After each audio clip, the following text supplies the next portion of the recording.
आज केवल त्योहार मनाने के लिए मना लेते हैं, बाकी जो उनको जो करना है वही करना है। लेकिन आज भी कि लक्ष्मी पूजन कैसे होता है, आज भी लोग ये पूछते कैसे करें साहब, आज सालों साल से करते आए। गणेश पूजन कैसे करें साहब। तो ये छोटी छोटी बात जो कि से एक सनातन परंपरा से जुड़े हुए व्यक्ति को पता होना चाहिए कि अपने घर में पूजा कैसे कर सकते हैं और कैसे आध्यात्मिक सुख को लिया जा सकता है।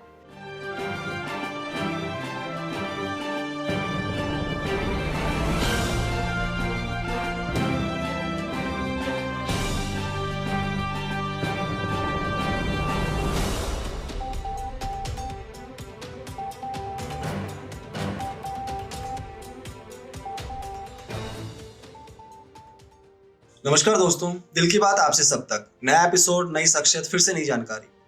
और आज इनसे मिलने जा रहे हैं वो शिक्षाविद हैं। स्किल डेवलपमेंट पे उनकी महारत है।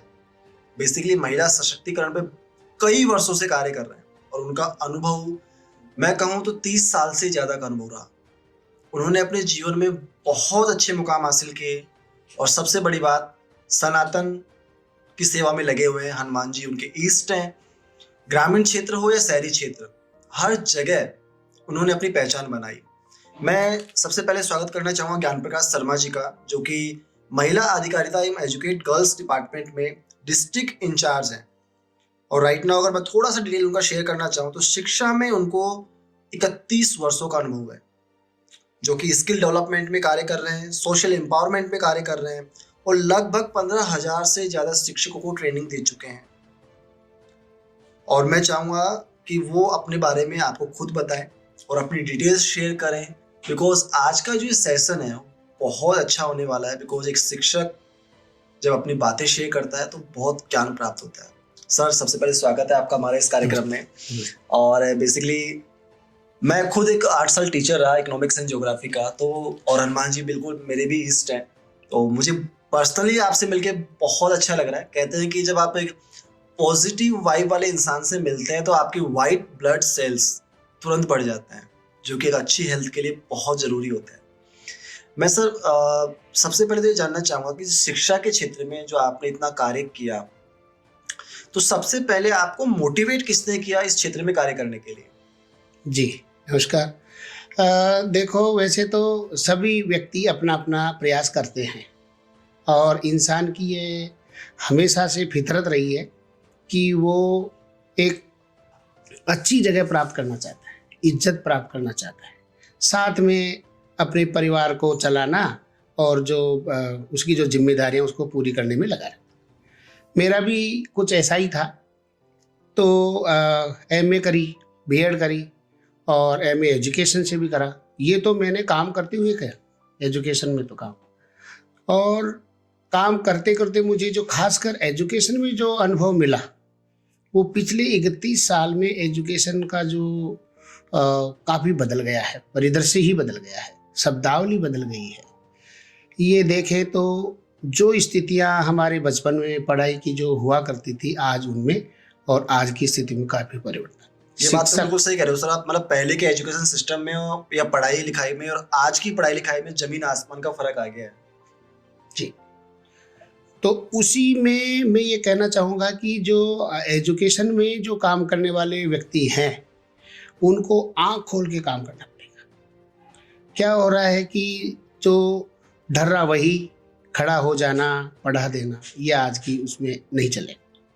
आप एजुकेशन टेक्नोलॉजी का, डिजिटल का उपयोग करना पड़ेगा और अद्यतन होना पड़ेगा। अद्यतन का मीन्स है कि क्या घटनाएं घट रही है और कैसे उनको बच्चों के साथ शेयर करें, जोड़े, जिनसे वो संवेदनशील बने। आज सबसे ज़्यादा अगर ज़रूरत पड़ रही है तो इंसान के प्रति जो आपस में जो सोच बदल रही है, अब उस संवेदनशीलता का दायरा कितना ही बढ़ा लो, चाहे पर्यावरण में, चाहे जल संरक्षण में, प्रदूषण में, आप आपसी बच्चों में जो वो हो रहा है। और काफ़ी सालों पहले जो डिस्क्रिमिनेशन रहा महिलाओं में, लड़कियों के बारे में सोच में, उसमें काफ़ी काम करना पड़ता है। सर, आपने एक बात यहाँ पे जो कही संवेदनशीलता की, अभी राइट नाउ जो सिनेरियो बना है या जो हम देखते हैं कि बच्चों में कहीं ना कहीं संवेदनशीलता धीरे धीरे खत्म होती जा रही है, सहनशीलता खत्म होती जा रही है। नो डाउट एजुकेशन का लेवल बहुत हाई हो गया है आज की डेट में, लेकिन ये जो संवेदनशीलता है, सहनशीलता की जो मैं बात कर रहा हूँ आपसे, पहले के दौर की और आज के दौर की, तो क्या ऐसा कारण रहा कि बच्चे सहनशील खत्म हो गई या संवेदनशीलता उनकी खत्म हो गई? सबसे पहले तो जो आजकल जो शिक्षा की जो स्थितियां हैं, वो रटन जो पद्धति है, जिसके कारण टीचर का कहीं ध्यान नहीं है और केवल उसको बोर्ड एग्जाम में अच्छे मार्क्स दिला देना ही उसका एक श्रेष्ठता का प्रमाण हो गया, पहली बात। दूसरी, माँ बाप इतने बिजी हो गए हैं कि वो बच्चों के संस्कारों के प्रति अवेयर ही नहीं है। उनके खुद के भी क्रियाकलाप ऐसे देखे जा रहे हैं जो कि अच्छा नहीं है। बच्चे देखते हैं, समझते हैं। तीसरा, जो कोविड के दौरान जो एक तरह से डिजिटल कहें कि उसका पॉजिटिव नेगेटिव, उसमें से नेगेटिव सबसे ज़्यादा ये आया कि मतलब हर बच्चा की जो पहुंच है वो हर खराब से खराब स्थिति में भी पहुंच गई। और केवल एक फायदा हुआ तो केवल इतना सा हुआ कि डिजिटल का जो क्रांति सी एकदम से आ गई। बाकी माँ बाप को और शिक्षकों को और समाज को, ये तीनों को मिलकर जिम्मेदारी लेनी पड़ेगी। स्कूल को एक आप गुरुकुल परंपरा, सनातन परंपरा, जो आध्यात्मिकता की जो स्थितियां हैं उनसे हमें अवगत कराते रहना पड़ेगा, अन्यथा विस्फोट होने वाला है और धीरे धीरे लोगों की जो सनातन संस्कृति के प्रति जो नजरिया है उसमें सुधार आना मुश्किल है। सर, आपने यहाँ वर्ड यूज किया सनातन संस्कृति और हमारे प्राचीन जो सभ्यता संस्कृति रही है जी। तो क्या मैं एक सवाल आपसे जो जानना चाह रहा हूँ, बेसिकली आपका जो समय रहा उसमें सनातन नो डाउट पहले दादा परदादा से हमें विरासत में मिला और कहीं ना कहीं आज की जनरेशन उससे दूर होती जा रही है, चाहे किन्हीं भी कारणों से दूर हो रही हो। तो क्या स्कूल्स में, कॉलेजेस में, कोचिंग संस्थानों में या परिवार में, बिकॉज अभी एकाकी परिवार हो गए हैं ऑलमोस्ट, तो हमारी जो सनातन संस्कृति से हम दूर हुए हैं, इसका बेसिक कारण क्या रहा? हाँ, एक तो दौड़ भाग की जिंदगी, एक जो माँ और बाप दोनों का जो वर्किंग उसमें होना, एकल परिवार हो जाना और ग्रामीण संस्कृति से दूर हट जाना, अपने कमाने खाने की स्थिति में वो आज यहाँ कल वहाँ, तो इफेक्शन एक तरह से आता जा रहा है समाज में। और जो डिजिटल जो ज़माना आ रहा है उसमें भी ऐसी ऐसी रील्स बन रही है जिसको देख करके हर बच्चे को लगता है कि मैं भी ऐसा ही करूं। यहाँ तक कि लॉरेंस जैसे लोग भी और उनसे इंस्पायर्ड हो करके ये एक घटनाएं जो है समाज को दूषित करने का काम। सर, रील्स वाला टॉपिक आपने बड़ा खतरनाक छेड़ दिया है, बिकॉज जितना मैं देख रहा हूँ अभी यंगस्टर्स, चाहे स्कूल में हो, कॉलेज में हो, छोटे छोटे बच्चे भी इवन रील्स की तरफ बहुत ज़्यादा बढ़ रहे हैं, जिसमें एजुकेशन वाली रील भी होती है लेकिन वो उनकी संख्या बहुत कम होती है और बेसिकली बेढंगी या अभद्रता जिसे हम कह सकते हैं वो ज़्यादा बढ़ गई है। अब चूंकि चक्कर क्या है सर, अभी मोबाइल का, गैजेट्स का ही ज़माना हो गया है ऑलमोस्ट, और छोटे छोटे बच्चों के हाथ में मोबाइल आ गए हैं और पेरेंट्स भी अभी इतने बिजी रहते हैं कि उनके पास कोई ऑप्शन नहीं बचता बच्चों को मोबाइल देने के अलावा।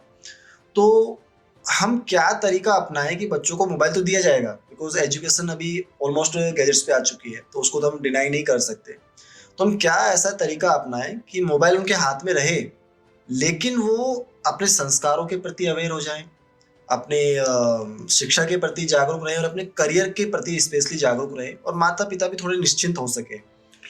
देखो, इसमें यही बात है कि सबसे पहला जो परिवार को एक आध्यात्मिकता से जोड़ना और उसको ये पाठ पढ़ाना, सनातन के जो मूल्य हैं उनकी तरफ उनका ध्यान आकर्षित करना। दूसरा, जो एजुकेशन का एक बहुत बड़ा सिस्टम है जिसमें हर शिक्षक इस बात की जिम्मेदारी ले कि मेरे बच्चे और बहुत संवेदनशील हों और विवेकशील हों और वो सोच समझ के अपना निर्णय लें। केवल क्या रील बनाने से ही उनकी कमाई पूरी हो जाएगी? कब तक? क्या उनको और कुछ नहीं करना पड़ेगा? क्या समाज को उनको और कुछ नहीं देना है? क्या पैसा ही सब कुछ है? आज हमारे पूर्वज अगर ऐसा ही सोचते तो शायद आज हम इस विकास की स्थिति में नहीं पहुंचते। आपने बहुत गहरी बात कही सर, पूर्वज वाले की। अगर एक्चुअल में हमारे पूर्वज पैसे को ही प्रायोरिटी दे दे तो हकीकत में हम इतना विकास नहीं कर पाते, ना इतने शिक्षा और संस्कार बच पाते। पैसा नो डाउट जरूरी है, आजीविका है घर चलाने के लिए, एक साधन है, उसको हमने साध्य बना दिया, मतलब पैसे को ही हमने भगवान बना दिया है, तो वो एक कहीं ना कहीं हमारे लिए नुकसानदायक साबित हुआ है। और सबसे बड़ी बात सर सनातन की आप कर रहे हैं, और मैं एक हनुमान जी आपके इष्ट हैं, तो उससे संबंधित एक किस्सा भी आपका जानना चाहूँगा कि आप इस ओर इतना आगे कैसे बढ़ पाए। देखो, वैसे तो मैं यही कह रहा हूँ कि जो पारिवारिक जो पृष्ठभूमि है, वो मेरे दादाजी वाराणसी के पंडित थे और मेरे पिताजी भी टीचर थे और बहुत अच्छे टीचर थे। उन्होंने मतलब अपनी ज़िंदगी में हर जगह पाठ पढ़ाया ज़िंदगी का, और हमको भी उन्हीं से विरासत में ये सब मिला। और आध्यात्मिकता की प्रवृत्ति में हम पूजा पाठ शुरू से ही, जब मैं कक्षा 6 में पढ़ रहा था, जब से ही मुझे इसका जुड़ने का मौका मिला।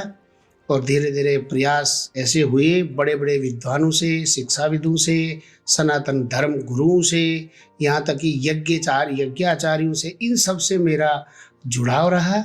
और ये जो आध्यात्मिकता की जो बातें वो मैंने बचपन से ही शुरू करी, और वो आज इस लेवल पे है कि भगवान ईश्वर का कोई भी दिन का जो होता है, वो सनातन संस्कृति का है कि सुबह से यही बोला जाता है, कराग्रे वस्ते लक्ष्मी, कर मध्य सरस्वती, कर मूले तू गोविंद, प्रभाते कर दर्शना। वहाँ से शुरुआत होती है, और लास्ट में जो भगवान का इष्ट के आज दिन में क्या अच्छा किया, किसका भला किया, क्या आज का दिन अच्छा रहा है, इस पर विचार करके फिर सोया जाता है। ये आपने बहुत अच्छी बात बताई सर कि आपके दिन की शुरुआत प्रभु के नाम से होती है और दिन का अंत भी प्रभु के नाम से होता है। और बेसिकली देखा जाए तो हमारी जो आत्मा है वो परमात्मा से ही जुड़ी हुई है, मतलब हम परमात्मा के बिना कुछ भी नहीं है।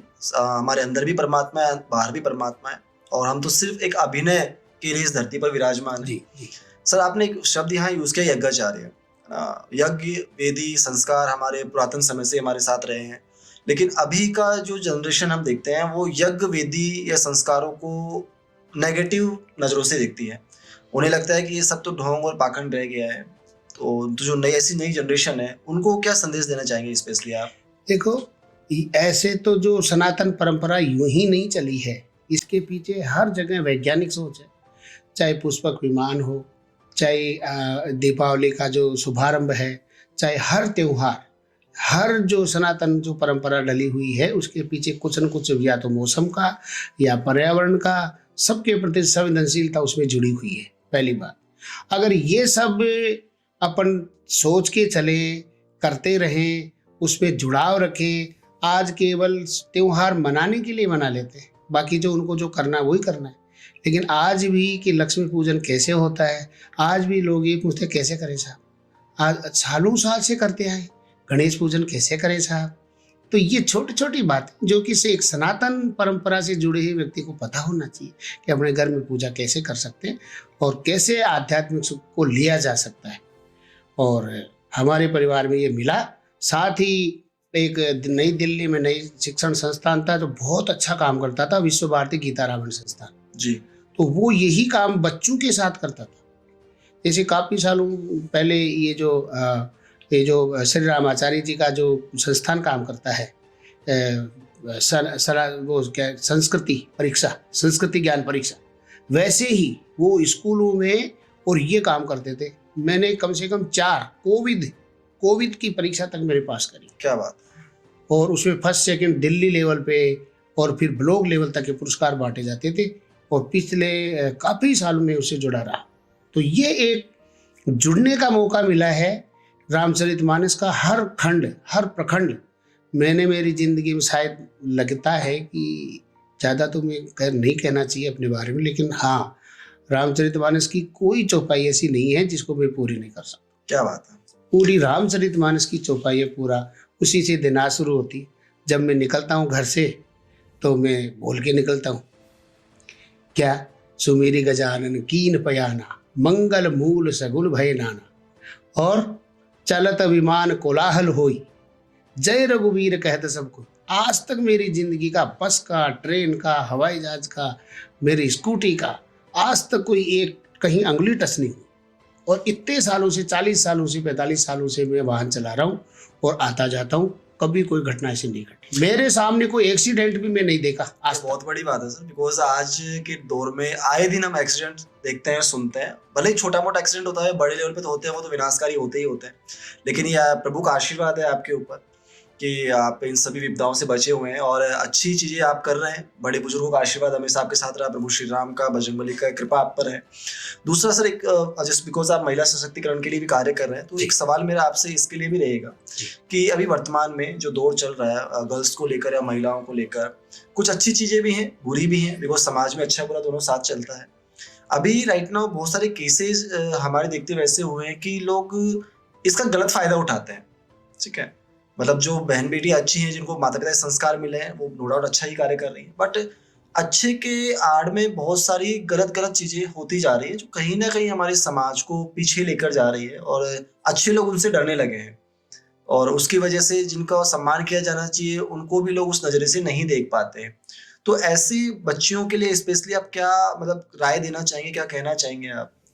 देखो, महिला सशक्तिकरण बहुत बड़ा मुद्दा है और इसकी जो खास कर मैं ये देखता हूँ कि जो सरकार योजनाएं बहुत अच्छी बनाता है और उसको लागू करने की कोशिश भी करता है, लेकिन फिर भी जो संगठन हैं, जो एनजीओज हैं, जो समाज सेवी संस्थाएं हैं, उनको अपने कर्तव्य का ठीक ढंग से निर्वहन करना पड़ेगा। पहली बात, उसमें जागरूकता कार्यक्रम है, उसमें प्रशिक्षण कार्यक्रम है, उसमें जितनी भी स्कीम्स है उनकी जानकारी लोगों तक उपलब्ध कराना है। एक महिला और लड़कियों के प्रति संवेदनशीलता विकसित करनी पड़ेगी और इसकी आज बहुत कमी आई है, क्योंकि ये अपनी भी गलती है कि हम परिवार में वो जो व्यक्ति जो आधे कपड़े पहन करके और अपने प्रदर्शन कर रहा है तो उसकी भी जिम्मेदारी अपनी है। तो क्या हम जिम्मेदारी लेने से बचते रहेंगे या फिर अगेन वही बात आती है कि क्या हम यही चाहते हैं कि अंग प्रदर्शन करें या उसी के प्रति हम जाते रहें और अपने पीछे जो सनातन की तरफ मुड़ के नहीं देखें।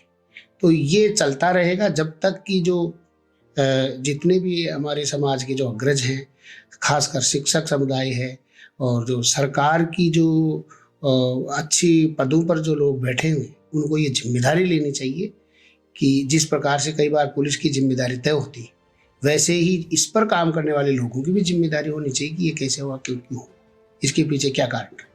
उसकी तह में नहीं जाएंगे जब तक दूसरा कानून का पालन भी काफ़ी अच्छे सख्ती से करना पड़ेगा। नहीं तो जो दुष्कर्मी लोग हैं, जो समाज को गंदा करने वाले लोग हैं, उनको ये जगह सोचने की नहीं मिलनी चाहिए कि कोई बात नहीं, मैं तो छूट के आ गया, ऐसा नहीं। सर, आपने जो बात कही, मुझे लगता है कि व्यूअर्स को, आपको सभी को समझने की जरूरत है। कहीं ना कहीं हमारे जो संस्कार है, संस्कृति है, उनको हमें अपनाना ही पड़ेगा। और आपके लिए सबसे अच्छी बात मैं बताऊं, अमेरिका, ऑस्ट्रेलिया जैसे विकसित देश, हम तो आज विकासशील देश हैं, वो विकसित देश के बड़े बड़े व्यवसायी, बड़े बड़े बिजनेसमैन, बड़े बड़े टाइकून्स भी भारतीय संस्कृति को अपना रहे हैं। और सबसे बड़ी बात, FBI जो अमेरिका की सबसे बड़ी एजेंसी है, सिक्योरिटी एजेंसी, आज उनके जो सीनियर पर्सन बनाए गए हैं वो गुजरात के ही हैं, मूल निवासी जी। और मिस्टर पटेल, उन तक के भाषणों को अगर आप सुनेंगे तो वो अपने भाषणों में भी, स्पीच में भी जय श्री कृष्णा का उपयोग करते हैं जी। मतलब इतने बड़े विकसित देश में रहने वाला व्यक्ति, जो खुद ट्रम्प जैसे पावरफुल इंसान के साथ 24 घंटे रहने वाले हैं, वो जब हमारी भारतीय संस्कृति को नहीं भूले हैं, भारतीय संस्कारों को नहीं भूले हैं, हमारे देश के प्राइम मिनिस्टर, प्रधानमंत्री जी, वो भी संस्कार और संस्कृति से बंधे हुए हैं, तो हम क्यों इन छोटी छोटी चीजों में बहक जाते हैं और अपने संस्कारों को भूल जाते हैं और कहीं ना कहीं अपने आप को ही दूषित कर रहे हैं, अपने परिवार को, समाज को, राष्ट्र को पीछे धकेल रहे हैं। सर, एक सवाल और मेरा रहेगा आपसे। बेसिकली आपने शिक्षा का जो अनुभव रहा आपका, तो मैं चाहूंगा कि हमारी जो नई जनरेशन है उसके साथ अपने विचार आप जरूर शेयर करें कि वो किस तरह से सही दिशा में चलें और स्ट्रेस से अपने आप को बचा के रखें। जी, तो देखो, शिक्षा में तो मुख्य बात यह है कि जो एक तो जो परिवार, पहली पाठशाला, उसको हमें और प्रशिक्षण की जरूरत है। प्रशिक्षण का मीन्स है कि उनको हम आध्यात्मिकता, सनातन संस्कृति, इसके गुण, संवेदनशीलता, इन सब के ऊपर हमें एक तरह से तैयार करना पड़ेगा। दूसरा, क्यों नहीं इन्हीं समाज के जो लोग हैं उनको एजुकेशन सिस्टम को सुधारने के लिए खड़ा करना पड़ेगा एज ए पहरेदार।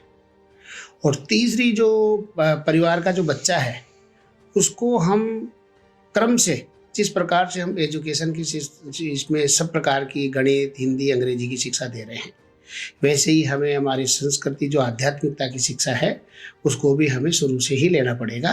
गीता क्या है और रामायण की क्या क्या चरित्र हैं, किस प्रकार से और हमने पर्यावरण को अपनाया है, किस प्रकार से हमने विकास को आगे आगे लेके गए हैं, तो उन सारी इतिहास से लेकर के आज की जो युग तक हमें उन बच्चों को और समाज को बताना होगा और उसके प्रति सावधान करना होगा कि अगर हम इसमें चूक गए तो वही अमेरिका और वही थाईलैंड की संस्कृति जैसा हो जाएगा, तो फिर भारत का क्या सनातन रह जाएगा।